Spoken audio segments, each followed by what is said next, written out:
Hi guys, ഇന്നൊരു കൊഞ്ച് ബിരിയാണി ആയാലോ. ആദ്യം നമ്മൾ അരി എടുക്കുന്നുണ്ട്. അരി നല്ല രീതിയിൽ കഴുകി നമ്മൾ മാറ്റി വെക്കുന്നുണ്ട്. എന്ന് വെച്ച് കഴിഞ്ഞാൽ അരി കുറച്ച് നേരം കുതിരാൻ വെക്കണം. അതുകൊണ്ട് ഫസ്റ്റ് നമ്മൾ എടുക്കുന്ന അരി. ഇനി നമുക്ക് വേണ്ടത് സവാളയാണ്. നമ്മളൊരു 9 സവാള എടുത്തിട്ട് അത് നന്നായിട്ട് അരിയണം. അരിയുന്നത് ഇക്കാണ് കേട്ടോ. ഇടയ്ക്ക് വന്നിട്ട് സവാളയൊക്കെ നമുക്ക് അരിഞ്ഞ് തരുന്നുണ്ട്. സവാള നല്ല ചെറുതായിട്ട് അരിയണം. പക്ഷേ ഇക്ക അരിയുന്ന ചെറുതായിട്ടൊന്നും അല്ല, വലുതായിട്ട് തന്നെയാണ് അരിയുന്നത്. എന്നിട്ട് കുറച്ച് കഴിഞ്ഞപ്പോൾ തന്നെ നിർത്തിയിട്ട് പോയി കേട്ടോ. പിന്നെ നമ്മൾ തന്നെ ബാക്കി അരിയേണ്ട വന്ന്.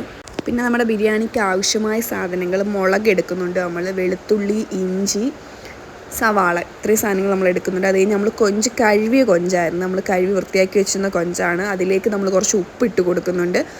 നിങ്ങളുടെ ആവശ്യത്തിന് ഉപ്പിട്ടാൽ മതി. അതേപോലെ തന്നെ മുളക് പൊടി നിങ്ങളുടെ ആവശ്യത്തിന് ഇട്ടാൽ മതി. നമ്മുടെ എരിക്കനുസരിച്ചാണ് നമ്മൾ ഇട്ടേക്കുന്നത്. അത് കഴിഞ്ഞ് കുറച്ച് മഞ്ഞൾപ്പൊടിയും കൂടി ഇടുന്നുണ്ട്. അത് കഴിഞ്ഞിട്ട് നന്നായിട്ടൊന്ന് മിക്സ് ചെയ്യുന്നുണ്ട്. നമ്മളിട്ട ആ മുളക് പൊടിയും ഉപ്പും മഞ്ഞൾപ്പൊടിയും നല്ലതായിട്ട് അതിൽ പിടിക്കണം. അതുകൊണ്ട് ഇത്തിരി നല്ല രീതിയിൽ നമ്മൾ മിക്സ് ചെയ്ത് കൊടുക്കുന്നുണ്ട്. ഇനി നമ്മുടെ കൊഞ്ചവിടെ കുറച്ച് നേരം റെസ്റ്റ് ചെയ്യട്ടെ. അപ്പോഴത്തേനും നമുക്ക് പാൻ എടുക്കണം. പാനിനകത്ത് നമ്മൾ കുറച്ച് വെളിച്ചെണ്ണ ഒഴിച്ച് നമുക്കിനി കൊഞ്ച് ഫ്രൈ ചെയ്തെടുക്കാം.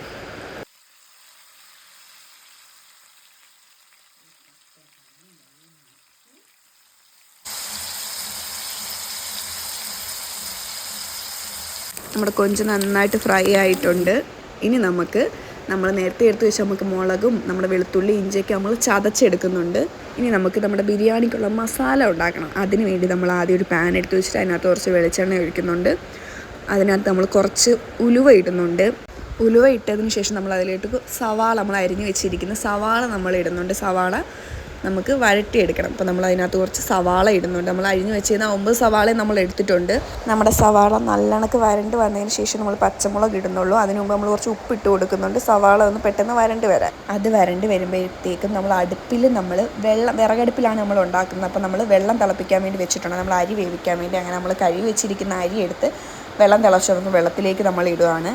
ഇനി നമ്മൾ അരി അവിടെ കിടന്ന് വേവിട്ട് അപ്പോഴത്തേനും നമ്മൾ നേരത്തെ ഉണ്ടാക്കി വെച്ചിരിക്കുന്ന സവാളയ്ക്കകത്തോട്ട്, വരണ്ട് വന്ന സവാളയ്ക്കകത്തോട്ട് കുറച്ച് വെളുത്തുള്ളി ചതച്ചതിട്ട് കൊടുക്കുന്നുണ്ട്. എന്നിട്ട് നമ്മൾ കറിവേപ്പില ഇട്ടായിരുന്നു കേട്ടോ. അതിൻ്റെ ഇടയ്ക്ക് നമ്മൾ വെളുത്തുള്ളി ചതച്ചതിട്ട് കൊടുക്കുന്നുണ്ട്. വെളുത്തുള്ളി ചതച്ചതും അതിന് നമ്മൾ ഇഞ്ചി ചതച്ചതും അതിനകത്തോട്ട് ഇട്ട് കൊടുക്കുന്നുണ്ട്. എന്നിട്ട് നന്നായിട്ട് നമ്മൾ മിക്സ് ചെയ്യുന്നുണ്ട്. നല്ല രീതിയിൽ ആ സവാളയ്ക്കകത്ത് നമ്മുടെ വെളുത്തുള്ളി പേസ്റ്റും ഇഞ്ചി പേസ്റ്റും എല്ലാം നല്ല രീതിയിൽ അതിൽ പിടിക്കണം. നമ്മൾ നല്ല രീതിയിൽ ഇളക്കി കൊടുക്കും. ഇനി നമ്മൾ അതിനകത്തോട്ട് ചതച്ച് വെച്ച മുളക് ഇട്ട് കൊടുക്കുന്നുണ്ട്. ഈ മുളകൊക്കെ ചേർത്ത് കൊടുക്കുമ്പോൾ നിങ്ങളുടെ ആവശ്യത്തിന് എരിക്ക് അനുസരിച്ച് മാത്രമേ ചേർത്ത് കൊടുക്കാവൂ. നമുക്ക് കുറച്ച് എരി വേണ്ടെന്നുള്ളതുകൊണ്ട് നമ്മൾ കുറച്ച് മുളക് അത്യാവശ്യം ഇട്ട് കൊടുക്കുന്നുണ്ട്. ഇനി ഈ മുളക് നമ്മുടെ സവാളയിൽ നല്ല രീതിയിൽ പിടിക്കണം. നമ്മൾ കുറച്ച് ഇളക്കി കൊടുക്കുന്നുണ്ട്. അതിൻ്റെ ഇടയ്ക്കൂടെ ഞാൻ പോയിട്ട് റംബൂട്ടാൻ എടുക്കുന്നുണ്ട്. ഇപ്പോൾ റംബൂട്ടാൻ്റെ സീസണായിട്ട് വീട്ടിൽ റംബൂട്ടാൻ വാപ്പ ഇഷ്ടംപോലെ മേടിച്ച് വയ്ക്കുന്നുണ്ട്. അപ്പോൾ എനിക്ക് ഏറ്റവും ഇഷ്ടപ്പെട്ട സാധനമാണ് റംബൂട്ടാൻ. എന്നിട്ട് നമ്മൾ നേരത്തെ എടുത്ത് വെച്ചിരിക്കുന്ന സവാളയ്ക്കകത്തോട്ട് നമ്മൾ മഞ്ഞൾപ്പൊടി കുറച്ച് ഇടുന്നുണ്ട്. കുറച്ച് ഇടുന്നുള്ളൂ, എല്ലാം നമ്മുടെ ആവശ്യത്തിന് ഇട്ടാൽ മതി. നമ്മൾ കുറച്ച് മഞ്ഞൾപ്പൊടി ഇടുന്നുണ്ട്. എന്നിട്ട് നല്ല രീതിയിൽ മിക്സ് ചെയ്ത് കൊടുക്കണം. സവാള ഇപ്പം തന്നെ ഏകദേശം വരണ്ട് തുടങ്ങിയിട്ടുണ്ട്. ഇനി നമ്മൾ അതിലോട്ട് കുറച്ച് കുരുമുളക് പൊടി ഇടുന്നുണ്ട്. എരിക്ക് അനുസരിച്ച് ഇട്ട് കൊടുത്താൽ നമ്മൾ കുറച്ച് ഇടുന്നുള്ളൂ. നമ്മൾ കുറേ മുളക് നേരത്തെ ഇട്ടിട്ടുണ്ടായിരുന്നു. അതുകൊണ്ട് നമ്മൾ കുറച്ച് കുരുമുളക് പൊടി ഇട്ട് കൊടുക്കുന്നുണ്ട്. നന്നായിട്ട് മിക്സ് ചെയ്യുന്നുണ്ടത്. അപ്പുറത്തെ അടുപ്പിലോട്ട് നമ്മൾ വെള്ളം തിളപ്പിക്കാൻ വേണ്ടി വെച്ചിട്ടുണ്ട്. അത് കഴിഞ്ഞ് നമ്മൾ നേരത്തെ കൊഞ്ച് ഫ്രൈ ചെയ്ത ചട്ടിക്കകത്ത് തന്നെയാണ് നമ്മൾ സവാള നമ്മൾ വീണ്ടും ഇട്ട് കൊടുക്കും. ഇതെന്താ നമ്മളിങ്ങനെ ചെയ്യുന്നതെന്ന് വെച്ച് കഴിഞ്ഞാൽ, ഈ കൊഞ്ചിൻ്റെ ടേസ്റ്റ് ഫുള്ള് ഇരിക്കുന്ന ആ ഒരു എണ്ണയ്ക്കകത്താണ്. ആ കൊഞ്ച് അത്രയും വറുത്ത് നമ്മൾ ആ എണ്ണയ്ക്കകത്തില്ല. അതുകൊണ്ടാണ് നമ്മൾ ആ എണ്ണയ്ക്കകത്തോട്ട് തന്നെ നമ്മൾ വരട്ടി വെച്ച സവാള ഇട്ട് കൊടുക്കുന്നത്. ഇനി നമ്മൾ നല്ല കണക്ക് മിക്സ് ചെയ്തതിന് ശേഷം നമ്മൾ ഫ്രൈ ചെയ്ത് വെച്ചേക്കുന്ന കൊഞ്ച് നമ്മൾ അതിലേക്ക് ഇട്ട് കൊടുക്കുകയാണ് ഗൈസ്. ഇപ്പോൾ തന്നെ ഒരു നല്ല മണം വരുന്നുണ്ട്. ആ സവാള വരണ്ടേൻ്റെ മണവും ആ ഫ്രൈയുടെ മണമൊക്കെ ഇങ്ങനെ മൂക്കിലോട്ട് ഇങ്ങനെ അടിക്കുന്നുണ്ട്. ഇപ്പോൾ തന്നെ നന്നായിട്ട് നമ്മൾ രണ്ടും നല്ല രീതിയിൽ മിക്സ് ചെയ്ത് കൊടുക്കുന്നുണ്ട്. എന്നിട്ട് നമ്മൾ നേരത്തെ വെച്ച വെള്ളം അവിടെ നല്ല രീതിയിൽ തിളയ്ക്കുന്നുണ്ട്. ആ വെള്ളം നമ്മളെടുത്ത് നമ്മുടെ ഇതിലേക്ക് ഒഴിച്ച് കൊടുക്കുന്നുണ്ട്.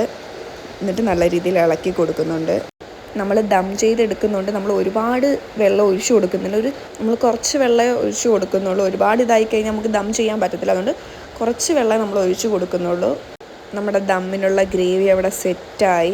അപ്പോഴത്തേക്കും നമ്മുടെ അരി അവിടെ വെന്ത് അരി നമ്മൾ ഊറ്റിയെടുക്കുന്നുണ്ട്. ഊറ്റിയെടുത്തതിന് ശേഷം നമ്മൾ ആ അരി വേവിച്ച കലത്തിൽ തന്നെയാണ് നമ്മൾ ദം ഇടാൻ പോകുന്നത്. ഇനി നമ്മുടെ ആ പാത്രത്തിലേക്ക് നമ്മൾ കുറച്ച് നെയ്യ് ഒഴിച്ച് കൊടുക്കുന്നുണ്ട്. ഇനി നമ്മൾ ദം ഇടാൻ വേണ്ടി പോവുകയാണ്. തീയൊക്കെ കുറച്ചാണ് ഇടുന്നത്. നമ്മൾ അതിനകത്തോട്ട് ഒരു ലെയർ ചോറ് ഇടുകയാണ്. അത് കഴിഞ്ഞിട്ട് നമ്മൾ ഫസ്റ്റ് ലെയർ നമ്മൾ സെറ്റ് ചെയ്യുകയാണ്. നല്ല രീതിയിൽ ചോറിട്ട് കൊടുക്കുന്നുണ്ട്. ആ ചോറിൻ്റെ മേളിൽ നമ്മൾ പിന്നെ നമ്മുടെ ഗ്രേവി സെറ്റ് ചെയ്ത് ഒഴിക്കുന്നുണ്ട്. നമ്മുടെ കൊഞ്ച് ബിരിയാണിയുടെ ഗ്രേവി നമ്മൾ ഫസ്റ്റ് ലെയറിൽ ഒഴിക്കുന്നുണ്ട്. എന്നിട്ട് കുറച്ചും കൂടെ ചോറ് അതിനകത്ത് ഇട്ട് കൊടുക്കുന്നുണ്ട്. എന്നിട്ട് ഫസ്റ്റ് ലെയർ നമ്മൾ സെറ്റ് ചെയ്യുകയാണ്. അപ്പം തന്നെ നല്ലൊരു മണം ഇങ്ങനെ വരുന്നുണ്ട്. നല്ല രീതിയിൽ മണം അടിക്കുന്നുണ്ട്. ഇനി നമ്മൾ രണ്ടാമത് ചോറ് അതിൻ്റെ മേളിലോട്ട് ഇട്ട് കൊടുത്തുകൊണ്ടിരിക്കുകയാണ്. അങ്ങനെ നമ്മൾ രണ്ടാമതും ചോറ് ഫില്ല് ചെയ്ത് കഴിഞ്ഞ് നമ്മൾ ഇനിയാണെങ്കിൽ ആ ചോറിൻ്റെ മേളിലോട്ട് കുറച്ച് അണ്ടിപ്പരിപ്പ് ഇട്ട് കൊടുക്കുന്നുണ്ട്. നമ്മൾ മുന്തിരിങ്ങയൊന്നും ഇട്ടിട്ടില്ല, അണ്ടിപ്പരിപ്പ് മാത്രം. നമ്മളത് വെറുതെ ഇട്ടാണ്. ചിലർ അണ്ടിപ്പരിപ്പ് മുന്തിരിങ്ങയൊക്കെ നെയ്യിൽ മൂപ്പിച്ചിടുന്നുണ്ട്. നമ്മളങ്ങനെ ഇട്ടില്ല. നമ്മളല്ലാണ്ട് ജസ്റ്റ് അണ്ടിപ്പരിപ്പ് ആ ചോറിൽ തന്നെ ഇട്ടയാണ്. മൂപ്പിച്ചിട്ടൊന്നുമല്ല, അല്ലാണ്ട് തന്നെ ഇട്ടയാണ്. വറുത്തിട്ടൊന്നുമല്ല, മൂപ്പിച്ചിട്ടൊന്നുമല്ല, വറുത്തിട്ടല്ല ഇട്ടത്. അല്ലാണ്ട് നമ്മൾ അണ്ടിപ്പരിപ്പ് അതിൻ്റെ മേലിൽ ഇട്ട് കൊടുത്തതാണ്. എന്നിട്ട് നമ്മൾ ചോറിട്ട് ഫില്ല് ചെയ്തതിന് ശേഷം കുറച്ചും കൂടെ നെയ്യ് അതിൻ്റെ മേലിലോട്ട് നെയ്യ് ഒഴിച്ച് കൊടുക്കുന്നുണ്ട്. അത് കഴിഞ്ഞ് നമ്മൾ അടുത്ത ലെയർ നമ്മുടെ ഗ്രേവി ഫുള്ളായിട്ട് നമ്മൾ പിന്നെ അതിനകത്ത് ചേർത്ത് ഫുള്ളായിട്ട് നമ്മൾ ഒഴിച്ച് വെച്ചിട്ടുണ്ട് അതിനകത്ത്. അത് കഴിഞ്ഞ ശേഷം നമ്മൾ ബാക്കി വന്ന ചോറും കൂടെ അതിനകത്തോട്ട് തട്ടി കൊടുക്കുന്നുണ്ട് ഗൈസ്.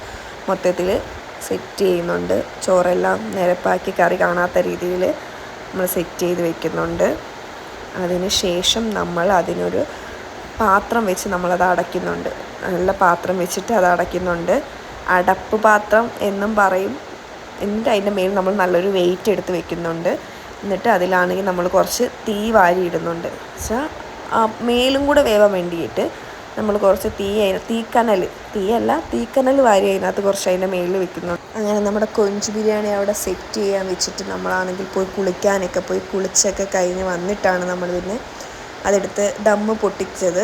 നമ്മളങ്ങനെ കുളിച്ചൊക്കെ കഴിഞ്ഞ് വന്ന് അതെടുത്ത് മാറ്റി ആ പാത്രം എടുത്ത് മാറ്റി അപ്പുറത്തോട്ട് ആ കണലെടുത്ത് കളയുന്നുണ്ട്. അത് കഴിഞ്ഞതിന് ശേഷം ഇപ്പോൾ ഇത് തുറക്കുമ്പോൾ ഒരു മണം ഇങ്ങനെ അടിക്കും ഗൈസ്. അടിപൊളി മണമാണ്. അങ്ങനെ പിന്നെ നമ്മളത് ചോറിങ്ങനെ ഇളക്കി സെറ്റ് ചെയ്യുന്നുണ്ട്. ചോറ് സെറ്റ് ചെയ്തെടുക്കുന്നു. ഫുള്ള് മൊത്തത്തിൽ ഇങ്ങനെ സെറ്റ് ചെയ്തെടുക്കുന്നുണ്ട് ഉമ്മ. ആദ്യം ഇങ്ങനെ എടുത്ത് തന്നെ കാണിക്കുക തന്നെ. എനിക്ക് നല്ല കൊതി വരുന്നുണ്ട് തിന്നാൻ വേണ്ടിയിട്ട്. നമ്മൾ നല്ലോണം ഇളക്കി അത് സെറ്റ് ചെയ്തെടുക്കുന്നുണ്ട്. അങ്ങനെ നമ്മുടെ കൊഞ്ച് ബിരിയാണി ഇവിടെ സെറ്റായി കഴിഞ്ഞ് നല്ല മണം വരുന്നുണ്ട്. അങ്ങനെ ഞാൻ ഇതിൻ്റെ ഇടയിൽ കൂടെ പോയി സവാളയൊക്കെ കഴിഞ്ഞ് സലാഡ് സെറ്റ് ചെയ്ത് വെച്ച് നമ്മളതിൻ്റെ ഇടയിൽ കൂടെ പപ്പടമൊക്കെ പൊരിച്ച് അങ്ങനെ നമ്മുടെ കൊഞ്ച് ബിരിയാണി ഇവിടെ റെഡിയായി ഗൈസ്. അങ്ങനെ നമ്മൾ കൊഞ്ച് ബിരിയാണി ഇനി പ്ലേറ്റിലോട്ട് മാറ്റുന്നുണ്ട്. അതിൻ്റെ ഇടയിൽ കൂടെ നമ്മൾ സലാഡൊക്കെ ഉണ്ടാക്കി സെറ്റ് ചെയ്ത് പപ്പടമൊക്കെ പൊരിച്ച് ചെറിയൊരു അച്ചാറായിരുന്നു, 1 രൂപയുടെ അച്ചാറായിരുന്നു. എന്തായാലും നമ്മുടെ കൊഞ്ച് ബിരിയാണി അടിപൊളിയായിട്ടുണ്ട്. സൂപ്പറായിരുന്നു, നല്ല ടേസ്റ്റ് ഉണ്ടായിരുന്നു. ഇനി ഇങ്ങനെ ഓരോ വീഡിയോ ആയിട്ട് നമ്മൾ വരുന്നത്.